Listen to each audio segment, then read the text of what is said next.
Kasıb geyinmiş bir qadın qayğılı şəkildə mağazaya daxil olur. Utana-utana dükan sahibinə yaxınlaşaraq ərinin xəstə olduğunu, 7 uşağı ilə ac olduqlarını söyləyir.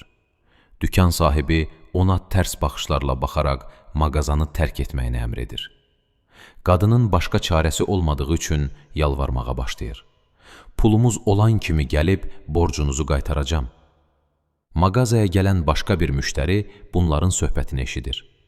O, dükan sahibindən xahiş edir ki, qadına lazım olan bütün ərzaqları verin və borcu mənim adıma yazım. Dükan sahibi narazı halda qadından soruşur.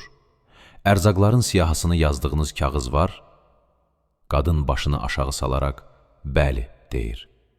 Dükan sahibi, onda o kağızı tərəzinin gözünə qoyun. Nə qədər ağırlıqda gəlsə, sizə o qədər də ərzaq verəcəm. Qadın əvvəlcə duruxur, sonra nəysə yazılmış kağızı çıxarıb tərəzinin gözünə qoyur.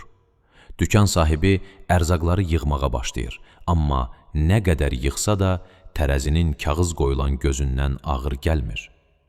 Dükan sahibi çox təəccüblənir, məcbur olub yığdığı ərzaqları qadına verir. Ona maraqlı gəlir ki, kağıza nə yazılıb?